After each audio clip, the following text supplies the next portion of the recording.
I think that's the first time where Josh didn't have like a ridiculous game and we was able to really separate from a team. That was the most convincing win in regards to just all three phases we've had in a while. And the funny thing is about that, right? Is he? It didn't seem like he had a crazy game. Like you know what I mean? It didn't seem like a one of those Superman Josh Allen performances. But when you go Yep. back and you look at the numbers, once again he played the word of the week that we used last week. He played in control. He protected the football, and the game seemed extremely easy for him. I mean, 21 to 25, 320 yards, 4 touchdowns, three of them to our guy Stefon Diggs. We'll talk about him a little bit later here. And once again, 4 carries, 17 yards. Not really utilizing his legs as he has in the past, but he ran for a late touchdown score. So once again, I have to agree with you. It didn't seem like it was a game where we needed him to put that cape on and save us. Off as Sean McDermott said in his post game speech, all three phases of the game, the Buffalo Bills dominated. Yep. I gotta ask a question, and this is something that I don't know. I don't know if you saw this. I just caught this after the game. I did not see this. I did not understand why Allen on his touchdowns was doing this, the thinking emoji, and Stefon Diggs was doing on the sideline. I had no idea that this was a thing. I had no idea that the Miami Dolphins wore this T-shirt. This is Bradley Chubb wearing this T-shirt, and all the Miami Dolphins wore this T-shirt to Buffalo on the plane because this was symbolizing they would understand why they were underdogs going to this game by Vegas or betting lines. Did you know that? I I never did. knew that till right now. I did not know that at all. So that was the first time that I saw that, and I couldn't understand why they kept doing it. But now I get it. Listen, you I don't never knew until right now. you don't give good football teams ammunition. You don't give good football teams bulletin board material. Now, mind Yep. you, I like their confidence. I tell you, I absolutely love the way Mike McDaniel runs his team, and I think salary cap permitting, and I say that uh, very vaguely, I would say, salary cap permitting, they're going to be a good team for a long time. Um, but for whatever reason, you keep poking the bear that's the Buffalo Bills before you play them. You did it last year with the playoff, and we won it colder. Just don't say anything. Don't do Yeah. anything. Just show up and play. I don't know. You think any? I mean, do you think that gave the Bills any extra motivation?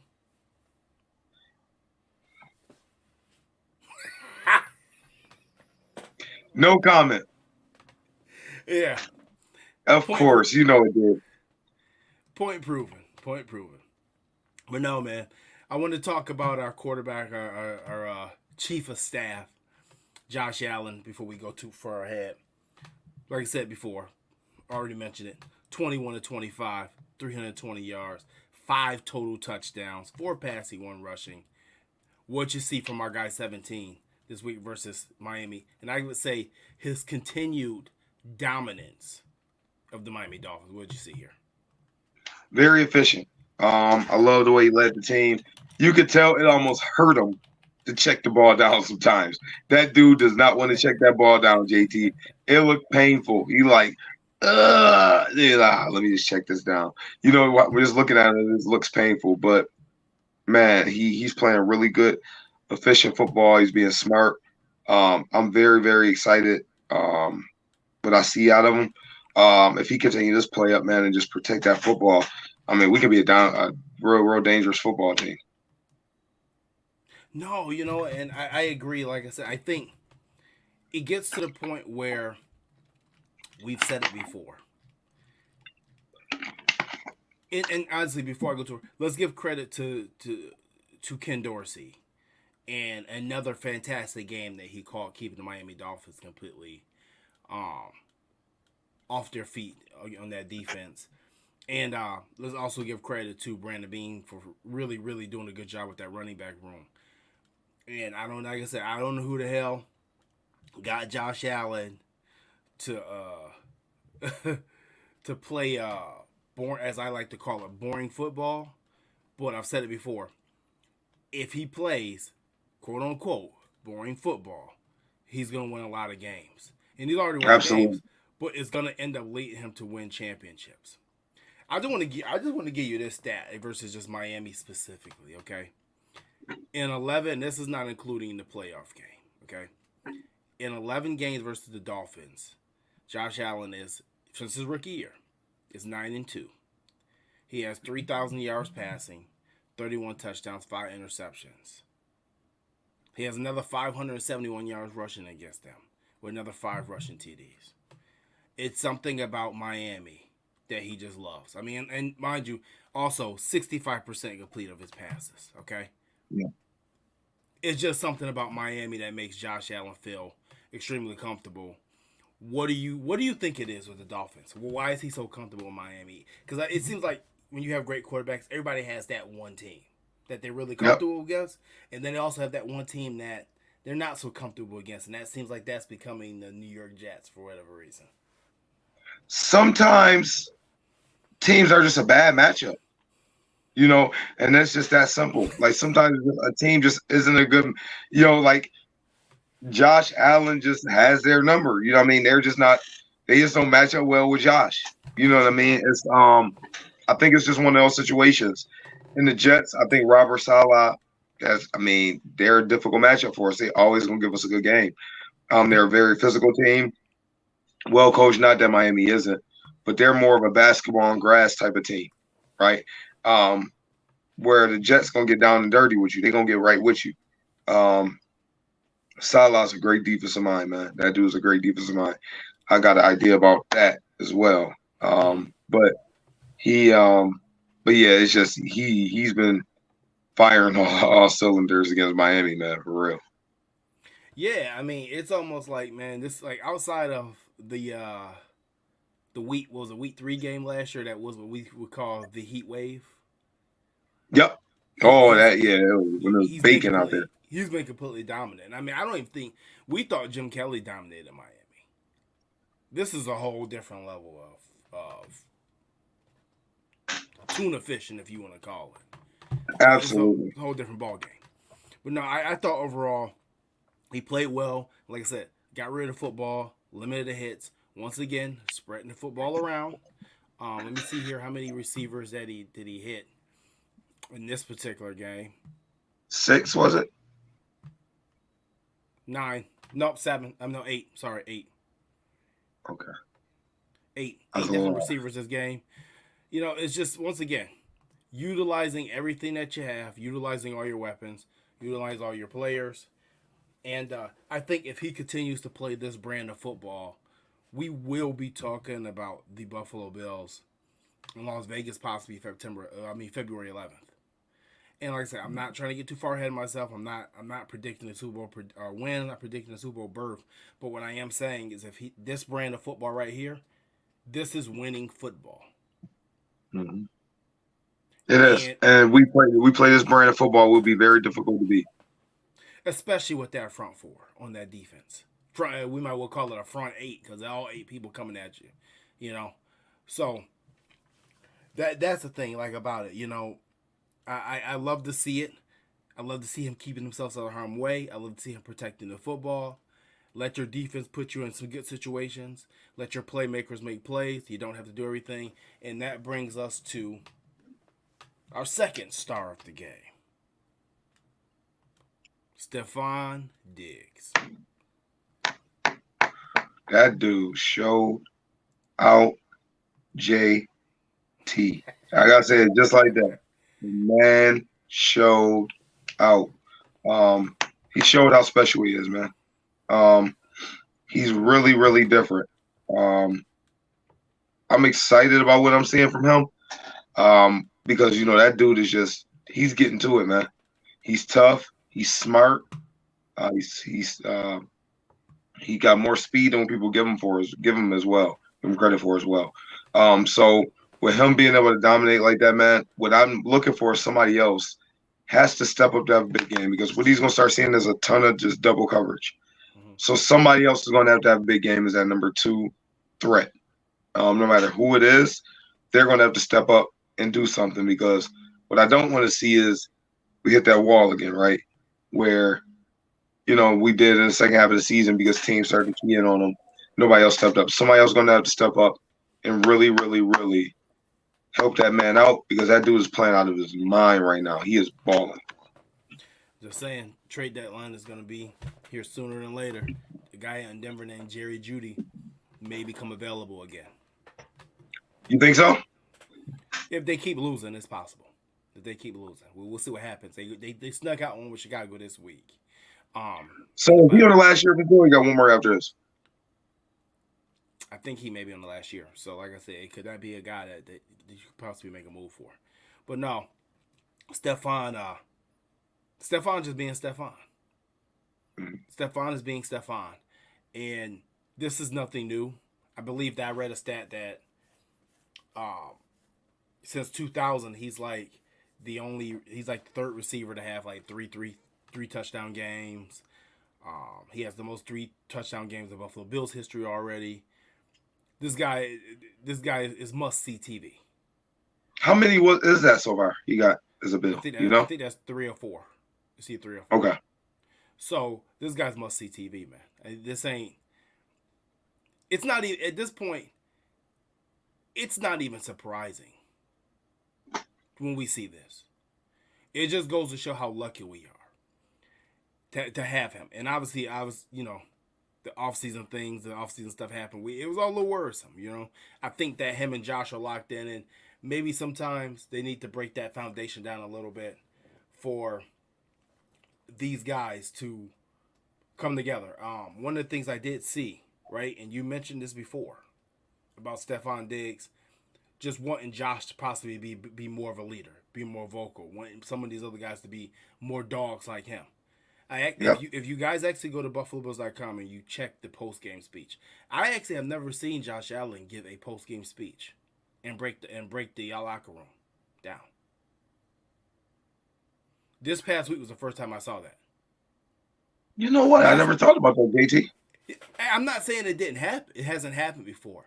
I've never come across that. And immediately when I saw that, I thought about you saying that Stefon just wanted Josh to be more of a dog, wanted to be more vocal, wanted to be more of a leader, and that's why the offseason antics possibly happened. So I thought about that, right? But no, that's man. Interesting. I never thought about it. See him break it down.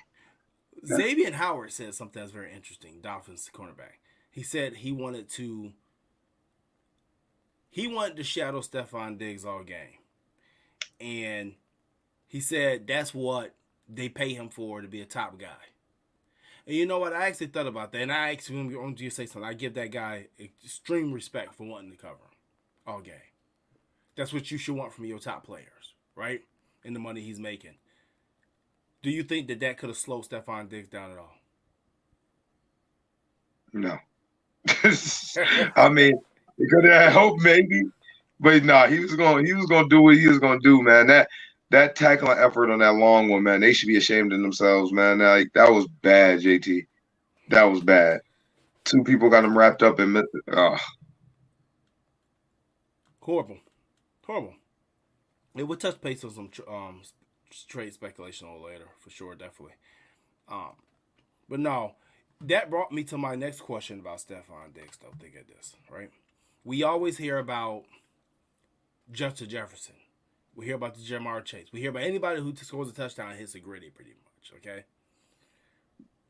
It brought me to wonder, do you think that Stefon Diggs is undervalued amongst the NFL best at his position? Do you think sometimes he gets lost in the shuffle or he's overlooked? They show him love, but I don't think he gets the love he deserves. If that, like, man, he comes, he shows up and he balls.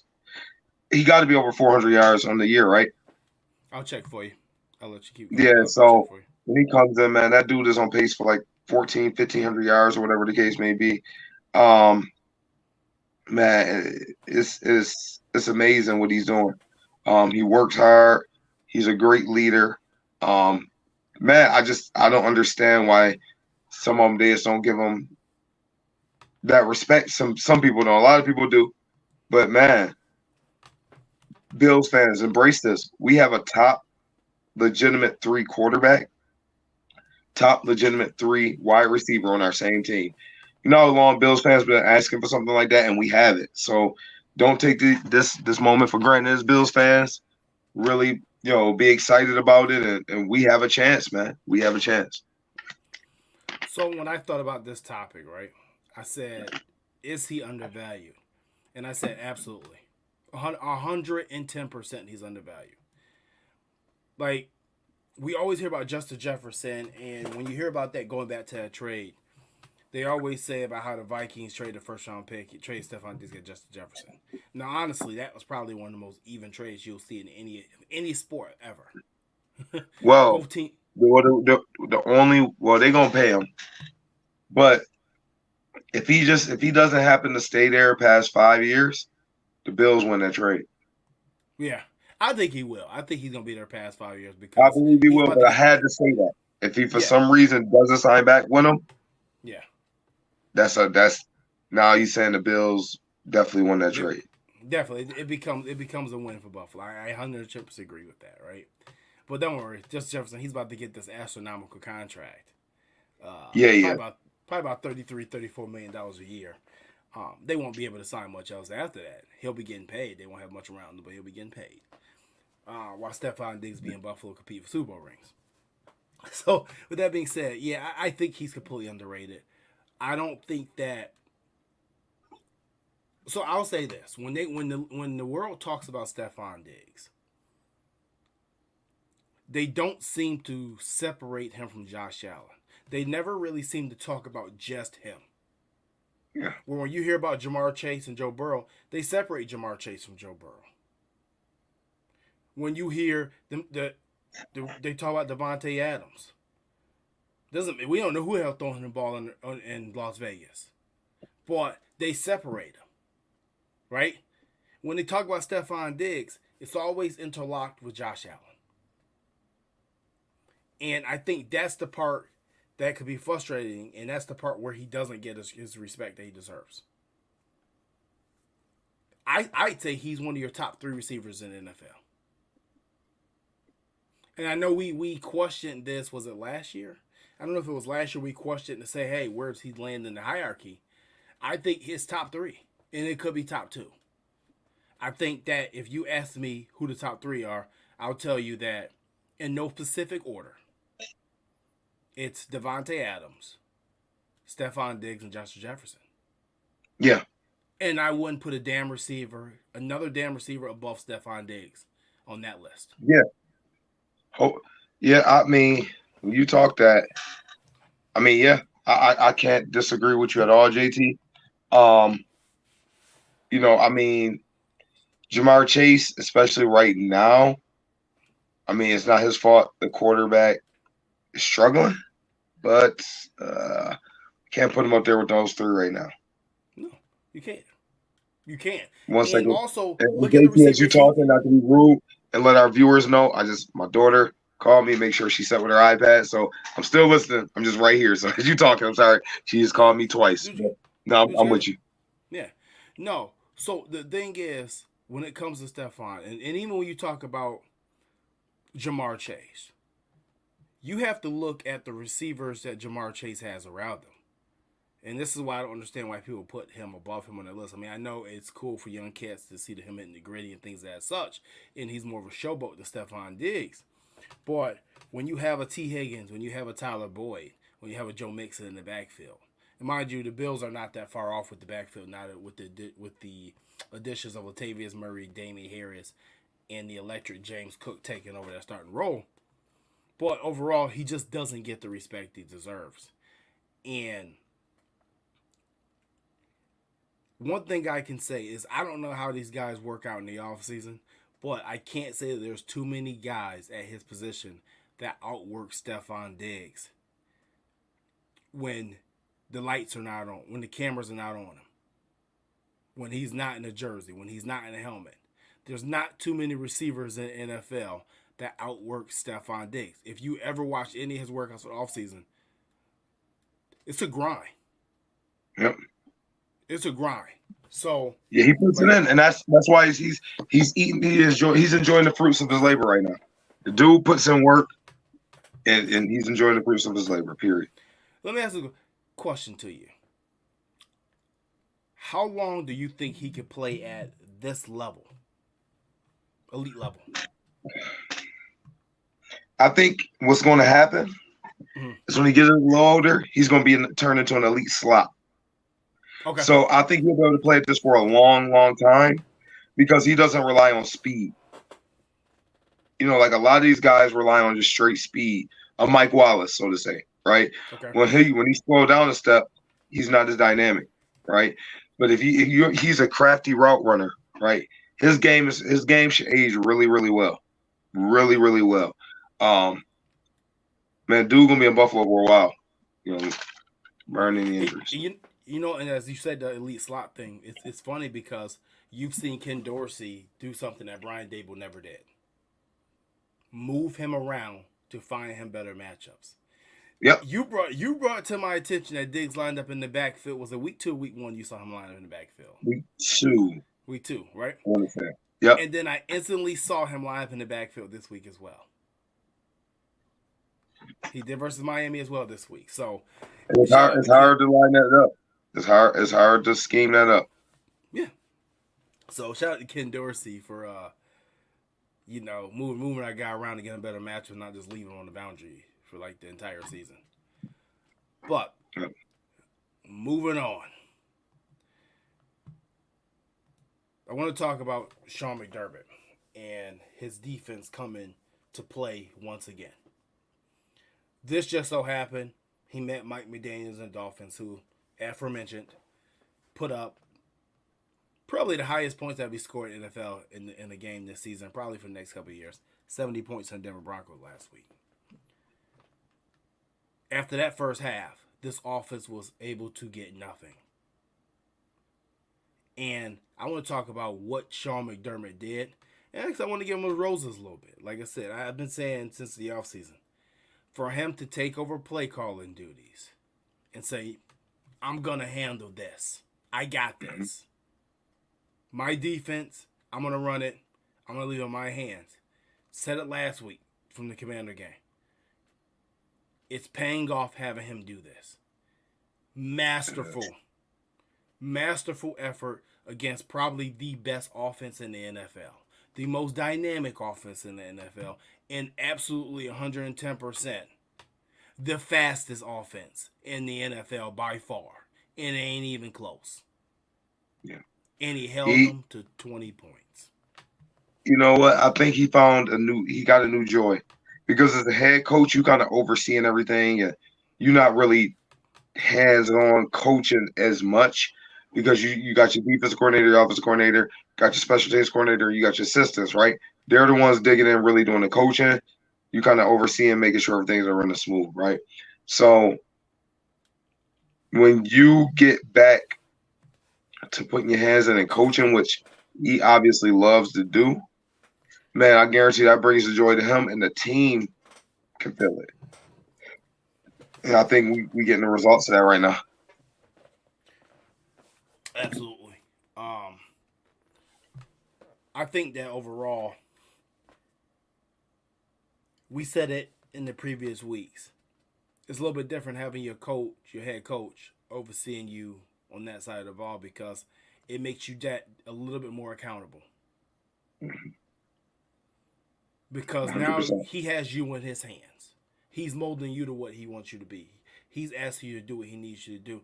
And there's no bridge between you guys. You're answering to him. So I would say this. Actually, we got a nice comment here that actually makes a lot of sense here on Stevie French. I said, I know it's only one game, but I bet Jim Johnson was looking down at McDermott like a proud father. Now, if you guys don't know who Jim Johnson was, that's his old mentor, the old Eagles defensive coordinator, who's legendary. Yep. And Sean McDermott was his assistant, and he took over when Jim Johnson died in season from cancer years ago on Andy Reid's staff, and McDermott took that defense over. He didn't quite run it like Jim did, and he ended up getting fired by Andy, and went to Carolina and kind of found his own little base. But absolutely, I think Jim Johnson would be looking down on him and smiling.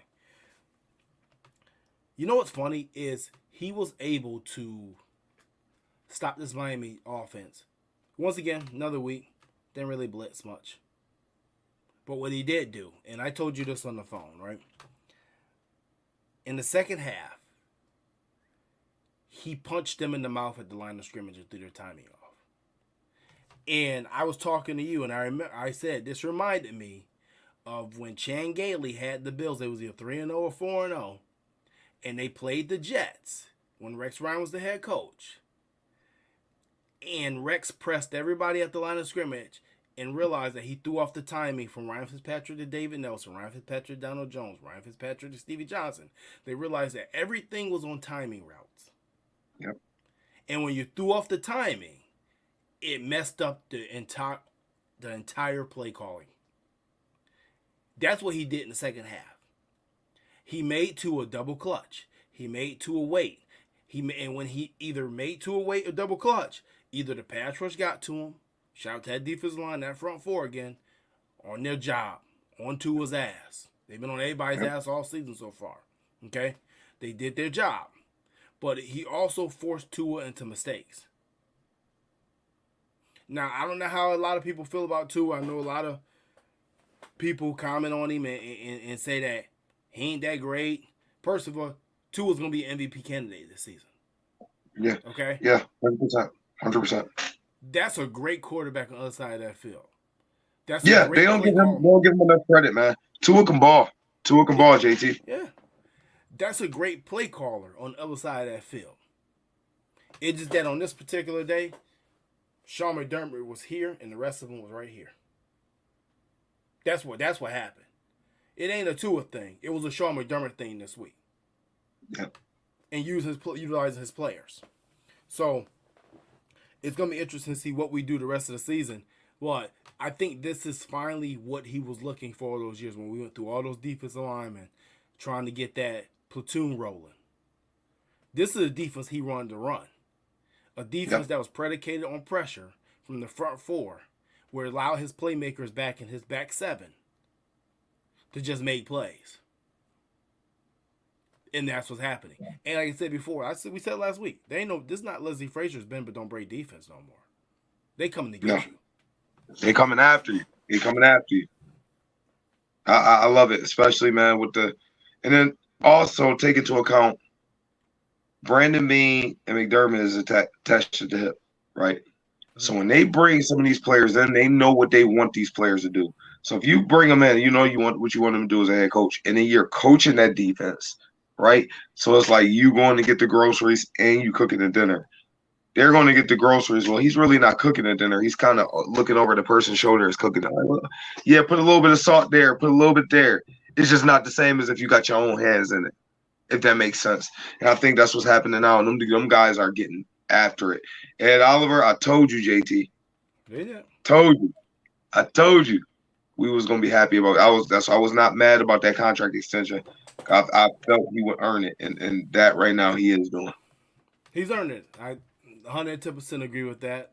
Give Ed his flowers right now, playing great ball. But once again, another great effort by this Bills defense. And I just want to say, let's see, what do we have for sack totals this week? We had 2 from Rousseau, 1 from Ed Oliver, and 1 to Daquan Jones. So you have 4 sacks. And if I'm not mistaken, I want to make sure I got this right for this week. I want to make sure this is the one game. Daquan Jones had 7 pressures total this game. 7 totals. I told you, JP, we need to sign him to an extension ASAP. Yeah. Mike Boger asks us real quick, when Von Miller comes back, who will be our starting 4? It's going to be Rousseau, Von, Jaquan Jones, and Oliver. Then Leonard Floyd's going to go to that sack specialist role that you've been looking for. Yep. So, Yeah, man, they finally got this defense right. Even with, like I said, a young middle linebacker, they lost Trey White. Unfortunately, we're going to talk about that a little bit more in our preview with the Jaguars game. Unfortunately, we lost Trey again, but I think this time around we're a little bit more equipped and a little bit more prepared. Mind you, like I said, you can never replace a Trey White. He's an all-pro cornerback player. Yep. But it's a lot different than when we lost him a year and a half ago. So, but yeah, man. Any more? You want to say anything else on the Sean McDermott Bills defense completely just shutting down the Miami Dolphins offense? Man, I love what I'm seeing. These guys playing with confidence. Tyler Rapp, what a huge pickup. Yep. What a huge pickup, man. Dude, where would we have been if we ain't pick him up last week, right? Or not like we ain't pick him up last week, but meaning the game last week. Like that dude, he balled out to the point where you're like, oh yeah, Poyer is out today. He played that well. Yeah. So that was very encouraging, man. And I just hope we keep it up and just that pass rush changes everything. So very, very excited, man. I just want to say Tyreek Hill, 3 catches, 58 yards. Jalen Waddle, 4 catches, 46 yards. That's tough to do, man. That's tough to do. Rasheed Mostert, remember he killed us last year in that playoff game. Yeah. 7 carries, 9 yards. Now Devon Achane got off a little bit, but he's probably the only one. All right. I thought that third downs, 3 of 10 for third downs, 0-3 on fourth downs. Absolutely just destroyed Miami. So, like I said, hats off, Sean McDermott and the boys on defense. I think this is gonna be an all year thing. I don't think they're gonna slow down. And like I said, we have yet to see number 40 hit this football field yet, and that's the scary part about it. Yep. So, but moving on, right? Obviously, we know the Bills have a huge game coming up this week. Traveling to parts unknown to them. Well, actually, not unknown. We played the Jaguars years ago in London. Wasn't the same thing. But, and actually, before that, Mike Bogus has a nice stat right here. Tyreek Hill hasn't had over 60 or 70 yards in all 6 games against us. So, wow. Something there to mention. Good. Thank you for the stat, Mike. Appreciate it. Yeah, definitely. Thank you, Mike. Yeah. So, we're going over to London, going across seas to play the Jaguars. 3-1, they're 2-2. There's a big question looming over this game right now. Question is, should Von Miller return against the Jaguars? Absolutely not. All right, I'm on board with you. I don't think he should either, but come on, give me your reasons. First week of practicing, not a fan of that. I want to get a couple weeks under his belt. Mm-hmm. Time in and just getting that confidence back in there and full speed, so I'm saying no. Also, you want to be as familiar as possible if you could. Going to London, things will be a little bit odd. So I'm going to say no. Okay. I am with you on this one for all those same above reasons. I'm going to say no. Right now, our pass rush is still the tops in the NFL, I would say right now. I don't want to rush him at all. I think Tony Romo said something that I completely agree with in that game, broadcasting, and he said the Bills are more worried about having Von Miller in December, January, and possibly February than they are right now in September and October. Yep. And I couldn't agree more. This is your closer. All right? Right now, we don't even have to, with this D-line where they playing, we ain't even got to go to the bullpen. Okay? We don't need the closer. We up right now. I prefer to bring him back, if you're going to do it, Sunday Night Football versus New York Giants in an electric environment.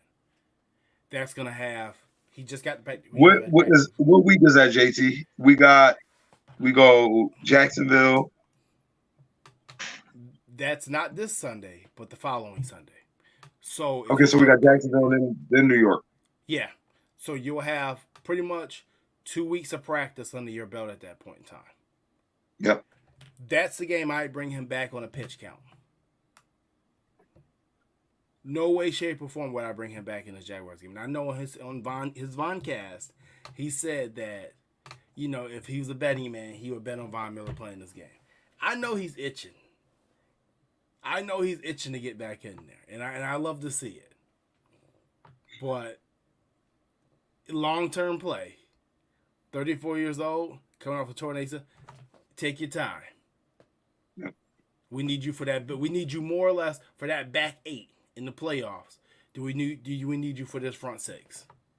Agree. So, I don't know, man.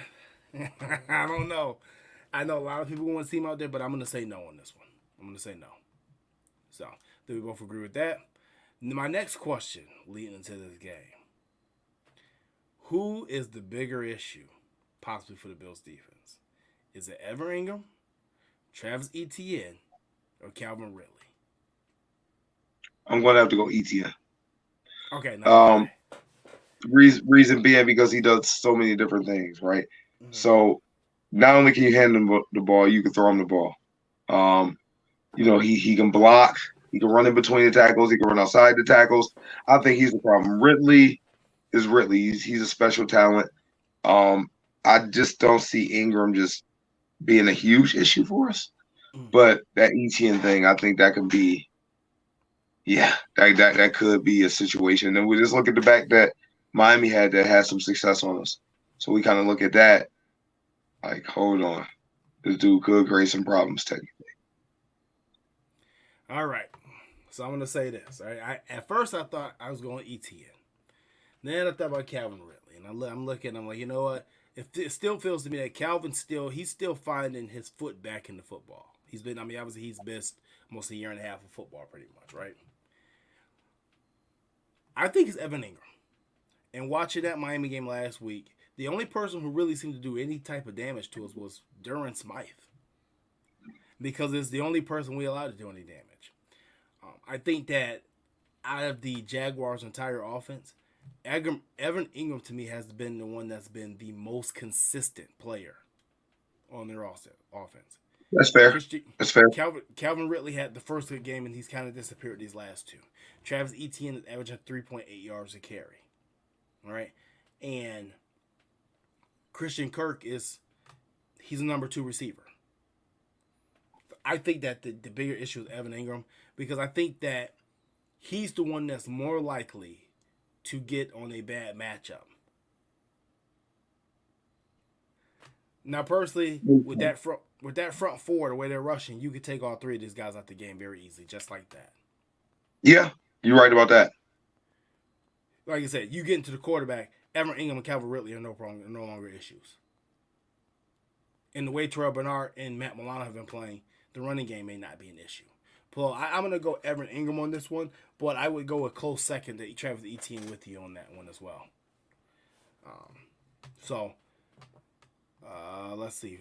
Last question, and we'll start wrapping up. Obviously, we lost Trey White this week. Torn Achilles. He's going to be out for season. Where is Trey? Yeah. Not something that we definitely want to see or hear. Just for the simple fact that you knew how much work he put in to get back. Because what most people don't know is when he tore his ACL the other year versus the Saints. What people didn't know is one of the reasons it took him so long to come back is he also tore his PCL as well. So there was a lot of rehab in there for Trey. And you could just see the guy crying.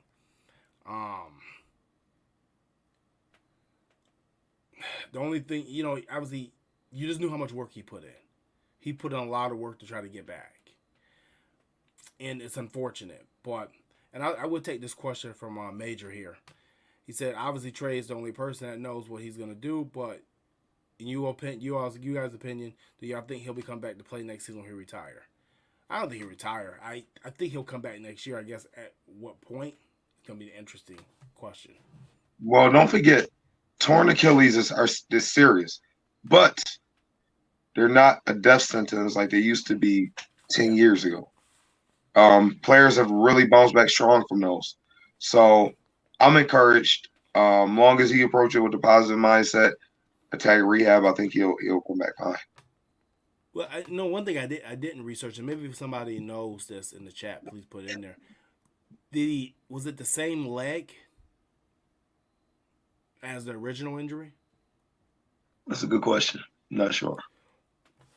Because obviously, when you have a major knee injury like that, a lot of times it's not. It's actually fairly common that you do something to the other leg as well because you've been off balance for a while. So it's not True. It's not uncommon. So now the question is, can Elam take his role? I honestly said it last week. I didn't want to speak up. I didn't want Trey to get hurt, but I said it. I think Elam, when he plays, he's going to take off. I think he's going to do really, really, really well. And I told you before, I think the combination of the future is Elam and Benford. I said that before. I truly believe that's our cornerback combination for a long time. You're talking about big physical corners, like guys that has size and they can both run.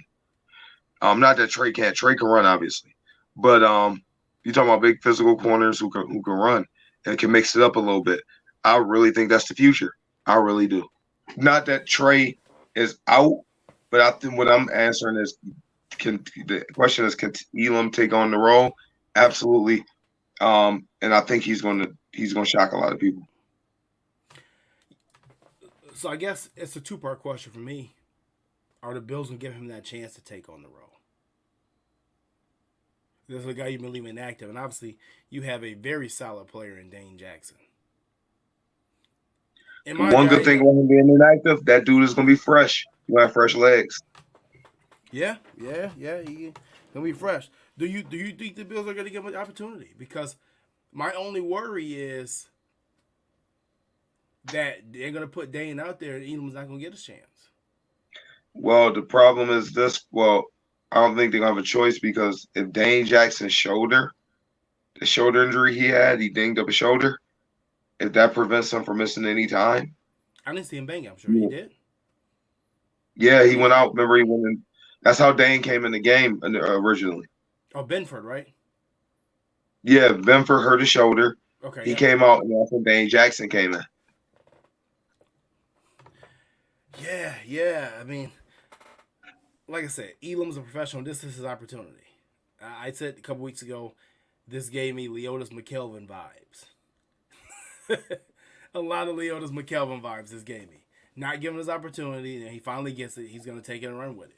And I hope that is the case. Because like I said, this is the guy we drafted in the first round. He has a lot of raw talent. And I've been a proponent of saying he has to play. He has to play. You have to play him. If you want him to get better, you have to play him. He's not going to get better sitting on the bench. There ain't no more mental reps he can take. Okay, this is year 2 in the NFL. He's a cornerback. He needs to be out there. So I'm hoping that the Bills take this opportunity to say, listen, our guy's down. Just step up. And I've said it last week, and I'll say it again. No disrespect to Dane Jackson. Kaiir Elam offers you something that Dane Jackson does not offer you in athleticism. And that defense we played versus Miami last week, press coverage and doing different things like that, you're going to need somebody that can run. Yeah. Absolutely.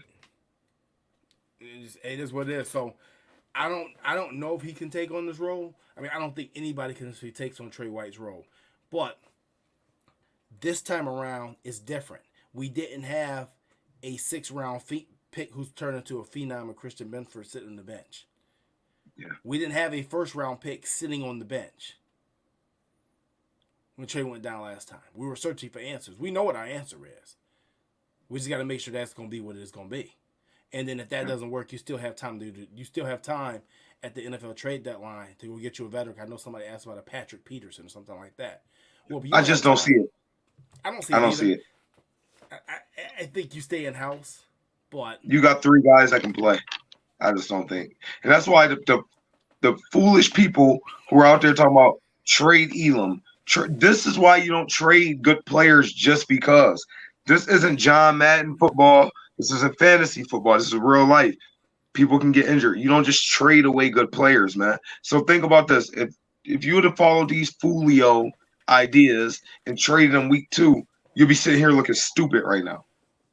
You get Yeah, what I'm saying? Now we got 3 capable corners, and let's not forget Cam Lewis. Can they play both? yeah, that's huge. If need be. That's huge. No, like I said, that was that was nuts to people saying trade him. Yeah, that made no sense. That never made sense. Mike Boger says we blew the wire trailer trade. Don't trade no one. I agree. Yeah, like when people kept saying that, I'm like, but why? Like, this never made sense. Trade them for what? Like, why are you trading them?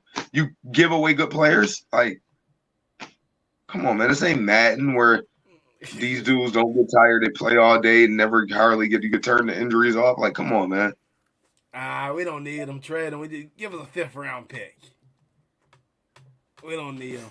We'll draft Leon Sandcastle in the 5th round next year. I don't need him. Oh man. Well, no, man. I hope the kid steps up. I hope that they give him his fair shake and give him a chance to go and play. So, end of the day, this is it. This is his opportunity. He's gonna take it and run with it, or he's not. Yep. And mind you, he's gonna have another opportunity in training camp if he can't get on the field. If Dane Jackson's the starter, then he's gonna go into training camp looking at possibly a potential starter because we don't know what the timeline on Trey White's return may be. And our guy Cody Wells came through for us. He did say it was the opposite leg this time. Okay. So it was the opposite. But man, I don't know. It's gonna be a hell of a game. Obviously, we're not gonna give any predictions on the show anymore. We're gonna start releasing our predictions weekly now. Thanks to James, that was a pretty good idea to start doing that way. But I got a question for you though, man. Leading into this Jaguar game, do you think it's an advantage for the Jags because they are not traveling back? They actually have back-to-back games in London this year, first time ever. I think it is an advantage for sure. Jet For them? lag. Yeah, for the Jags. Okay. Jet lag is real. Just adjusting. They're already there a week. Their body's adjusted. I think they do that. They have an advantage here. So Eric Wood, former Bill Center Eric Wood, was saying that he felt that it was actually a disadvantage for the Jags because he's mentioned things about out of their normal routine, not sleeping in their bed for a week. As a football player, can you see that possibly? Very, very so. Mm. Very much so. Just the comfort of your own home, your routine at home, what you do as you prep. So they'll probably try to make it like home as much as possible. But there's no place like home, you know that. But I could see where he's coming from with that, definitely. The thing is, I'm looking at it as I wonder if the Bills are going to take this opportunity. They're going to London, all right? And I think that it sucks that we lose a home game, right? It does. It sucks we lose a home game to another country. But at the same time, we used to lose 2 home games to Toronto every year, and those games sucked. Yep. Let's just be honest with you, all right? I think it's such a great opportunity to go globalize the game. And I think it's such an opportunity to further globalize Josh Allen, who is becoming a household name across the country. Something that I honestly say, I don't think we've ever had that in Buffalo. Just a complete household name outside of Bruce Smith. Everybody was a Jim Kelly guy. And when there was Thurman, there was guys like Walter Payton and Barry Sanders and Emmitt Smith who Thurman was overlooked for what he was. Yeah. Okay? Josh, you can't even turn the TV on from your local 2, 4, 6, and 8 channels and not see a Josh Allen commercial right now. Yeah, you're right. So I think that it's a great opportunity for the Bills to go show themselves, globalize themselves. Bills Mafia is once again traveling for this one, as they travel for everything. I think they may come up just like they did for some of the Thanksgiving Day games, away games. I think this is going to look as an opportunity for them, and it's not going to be oh man, we got to do this travel. I think they're going to come out clicking and firing. Yeah, I think they will. Yeah, yeah. So I don't know, man. I that's what I kind of think on that one. I'm gonna go through some of these questions, and we're gonna get off air here. Let me go back to the top here and see. I want to try to answer as much as possible. Ray Cruz says no Tyreek Hill in the convo. Nothing to talk about. Like he said, Buffalo just another regular game. He felt with Buffalo fans like everybody else, regular fans like everybody else. We got nothing to talk about. Tyreek Hill was a regular receiver this week. Guess it's tough being regular. Let's see here. What do we got here? Let's see. Elam come back this week. Yep, we addressed that. He'll definitely be in there this week. Cody Wells says, should we be worried about our cornerback depth now? I think that you addressed it. I think we're good there. Would you like to see a veteran brought in though? Practice squad just in case. Have them around, get them into the system. I wouldn't be mad at that move. I wouldn't be. Okay. Now, let's say we get the couple weeks down the line, it's a little shaky, not really seeing what we want to see. Guy like a Patrick Peterson, maybe a trade candidate. You still want to see something like that if we get to that point? I don't think Patrick Peterson is the one. I think it'll be a free agent. They'll probably bring on a practice squad and elevate them when needed. Kind of wish we would have kept Dantzler now. Yep. Let's see here. Next question is. That question, Mike Boger says, give my Syracuse boy Kingsley some love. He has his dog. I love him. He's playing very well. Unfortunately, I think he earned him his spot to be active. Yeah. He earned his way. Earned himself being active over Puna Ford. Yeah, and guess what? It's gonna be hard to stash him now. He's had some really good tape over the last couple games. And I don't think that I think that was pretty much it for the questions tonight. I think we got everything, but overall, I think that the Buffalo Bills need to come out in this game. They need to establish dominance early. I think that they've coming off such a big win. Yeah, Greedy Williams is available. That's one name I've been saying the last couple of years. I think that would be a. He's still available? I believe he is. Yeah, Stevie. Yeah. Wow. I believe Anthony Carroll told me that too, that he was available. So, and that's the guy that I've been on him for a couple of years now. You have been. So, absolutely agree, Stevie, there. Now, I think that the Bills need to come out in this Jaguar game and they need to establish dominance. I think you need to establish dominance early. Come in, punch them in the mouth. You took your 1L already. So, you got your 1L for your first, in my opinion, your first 8 games out the way. Because you need to be 7-1 at the 8-game mark. Yep. You need to come out and you need to beat up on Jacksonville. They're not a bad football team, but they're a very young football team. Okay, and honestly, to be completely honest, they're struggling right now. They're not playing very good football outside of Josh Allen. The Jaguars, Josh Allen, who has 6 sacks, they're not passing the ball very well. They're not running the ball very well. Their defense is young. It's not there yet. You need to come out and you need to smack around. You need to come back to Buffalo with the win and get ready for an electric environment on Sunday Night Football. That's what needs to happen. Talk that talk. So, it is what it is. That's all I got, man. Ray Cruz asked if we get off, who do you think gets cut when Vaughn returns? I think it's going to, unfortunately, I think it'll be our man Kingsley. Yeah, I think so too. It's a numbers game. It's a numbers game at that point, so it's unfortunate, but that's what I see. You got anything before we get off this air, man? You got anything? Nope. So, my prediction for this weekend. Oh, well, Bills come out. You can't give it. We got to release that separate, remember? No. I'm just saying the Bills going to come out, and I'm not going to give a score. Giving a score. Bills going to come out. They're gonna come out ready. So be looking for that. Our predictions. JT and I will post our predictions. We want everybody. Go get your mom. Go get your grandma. Go get your uncle, your cousins. Everybody. Let's hop on here. Let's interact with one another. Let's talk. Like I say, let's talk that talk. let us get your let us. We want to hear your opinion on what the score going to be this weekend. What you expect this weekend? We expecting the Bills to take care of business. Do you feel the same? Share that with us when we do put that our predictions out. Absolutely, absolutely. Couldn't say it better myself.